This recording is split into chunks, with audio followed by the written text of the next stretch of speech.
ಸ್ನೇಹಿತರೆ, ಪ್ರಸ್ತುತ ಸಮಾಜದಲ್ಲಿ ಮನುಷ್ಯ ಸಂಬಂಧಗಳ ಮೌಲ್ಯವನ್ನೇ ಮರೆಯುತ್ತಿದ್ದಾನೆ. ಜೀವನದಲ್ಲಿ ಹಣ ಆಸ್ತಿಗಿಂತ ಮುಖ್ಯವಾದದ್ದು ಸಂಬಂಧಗಳು ಹಾಗೂ ನಮ್ಮ ತಂದೆ ತಾಯಿಗಳು. ಈ ವಿಷಯಕ್ಕೆ ಸಂಬಂಧಿಸಿದಂತೆ ಒಂದು ನೈಜ ಘಟನೆಯನ್ನು ಹೇಳಲು ಬಯಸುತ್ತೇವೆ. ಅಂದು ಬೆಳಗಿನ ಜಾವ ಸೂರ್ಯನ ಕಿರಣಗಳು ವೃದ್ಧಾಶ್ರಮದ ಕಿಟಕಿಗಳ ಮೂಲಕ ಒಳಬರುತ್ತಿದ್ದವು. ಅದರಲ್ಲಿ ಒಂದು ಕೋಣೆಯಲ್ಲಿ 30 ವರ್ಷದ ಚಂದ್ರು ಎಂಬ ಯುವಕ ತನ್ನ ತಂದೆಯ ವಸ್ತುಗಳನ್ನೆಲ್ಲ ಜೋಡಿಸುತ್ತಿದ್ದ.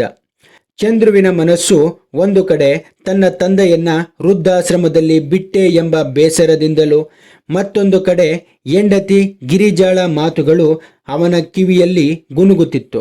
ತಂದೆಗೆ ಮತ್ತೆ ಮನೆಗೆ ಬರುವುದು ಬೇಡ, ವರ್ಷವಿಡೀ ಹಬ್ಬ ಹರಿದಿನಗಳಲ್ಲೂ ಅಲ್ಲೇ ಇರುವಂತೆ ಹೇಳು ಎಂದು ಗಿರಿಜಾ ಹೇಳಿದ್ದ ಮಾತುಗಳು ಅವನ ಕಿವಿಯಲ್ಲಿ ಹಾಗೇ ಗುನುಗುತ್ತಿತ್ತು. ಚಂದ್ರು ತಮ್ಮ ತಂದೆಯನ್ನ ನೋಡಿದಾಗ ಅವರು ವೃದ್ಧಾಶ್ರಮದ ಮೇಲ್ವಿಚಾರಕರೊಂದಿಗೆ ನಗು ನಗುತ್ತಾ ಮಾತನಾಡುತ್ತಿದ್ದರು. ಇದನ್ನು ನೋಡಿದ ಚಂದ್ರುವಿಗೆ ಆಶ್ಚರ್ಯವಾಯಿತು. ತನ್ನ ತಂದೆ ಇಲ್ಲಿ ಎಲ್ಲರೊಂದಿಗೆ ಹೊಂದಿಕೊಳ್ಳಲು ಸಾಧ್ಯವಾಗುತ್ತಿದೆ ಎಂದು ತಿಳಿದು ಸಂತೋಷ ಪಡುತ್ತಾನೆ.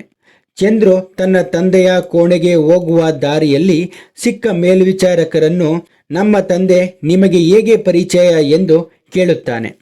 ಆಗ ಮೇಲ್ವಿಚಾರಕರು ನಗುತ್ತಾ ಹೇಳಿದರು, ನನ್ನ ಮತ್ತು ನಿಮ್ಮ ತಂದೆಯ ಪರಿಚಯ 30 ವರ್ಷಗಳ ಹಳೆಯದು. 30 ವರ್ಷಗಳ ಹಿಂದೆ ಅವರು ಈ ಅನಾಥಾಶ್ರಮಕ್ಕೆ ಬಂದು ಒಂದು ಅನಾಥ ಮಗುವನ್ನ ದತ್ತು ತೆಗೆದುಕೊಂಡಿದ್ದರು ಎಂದು ಹೇಳುತ್ತಾರೆ. ಆಗ ಚಂದ್ರುವಿನ ಮನಸ್ಸಿಗೆ ತುಂಬಾ ನೋವಾಗುತ್ತದೆ. ಆಗ ಚಂದ್ರುವಿಗೆ ಅರ್ಥವಾಯಿತು, ತನ್ನ ತಂದೆ ಯಾವಾಗಲೂ ದಯಾಳು ಮತ್ತು ಕರುಣಾಮಯಿ. ಅವರು ಒಬ್ಬ ಅನಾಥನಿಗೆ ತಂದೆಯಾಗಿದ್ದಾರೆ. ನನ್ನ ಹೆಂಡತಿಯ ಮಾತುಗಳಿಗೆ ಬಲಿಯಾಗಿ ನನ್ನ ತಂದೆಯ ಮಹಾನ್ ಕಾರ್ಯವನ್ನ ಮರೆತಿದ್ದೆ ಎಂದು ಮರುಗುತ್ತಾನೆ. ಆಗ ಚಂದ್ರು ತನ್ನ ತಂದೆಯ ಮೇಲೆ ಅಪಾರ ಗೌರವ ಮತ್ತು ಪ್ರೀತಿ ಹುಟ್ಟಿಕೊಂಡಿತು.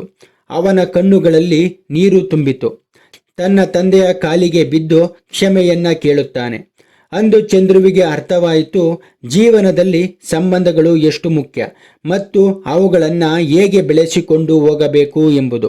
ಸಂಬಂಧಗಳಲ್ಲಿ ಮಾನವೀಯತೆ, ನಂಬಿಕೆ ಮತ್ತು ಬೆಂಬಲವನ್ನು ಬೆಳೆಸುವುದು ವೃದ್ಧಾಶ್ರಮಗಳ ಅವಶ್ಯಕತೆಯನ್ನು ಸಂಪೂರ್ಣವಾಗಿ ತಪ್ಪಿಸಲು ಹಾಗೂ ಪೋಷಕರಿಗೆ ಪ್ರೀತಿ ಮತ್ತು ಗೌರವವನ್ನು ನೀಡಿದಾಗ ಕುಟುಂಬವು ಬಲಗೊಳ್ಳುತ್ತದೆ ಹಾಗೂ ವೃದ್ಧಾಶ್ರಮಗಳ ಅವಶ್ಯಕತೆ ಕಡಿಮೆಯಾಗಬಹುದು ಎಂದು. ಹೆಚ್ಚಿನ ವಿಡಿಯೋಗಳಿಗಾಗಿ ದಯವಿಟ್ಟು ಲೈಕ್ ಮತ್ತು ಸಬ್ಸ್ಕ್ರೈಬ್ ಮಾಡುವ ಮೂಲಕ ಪ್ರೋತ್ಸಾಹಿಸಬೇಕಾಗಿ ತಮ್ಮಲ್ಲಿ ಕೇಳಿಕೊಳ್ಳುತ್ತೇವೆ. ಧನ್ಯವಾದಗಳು.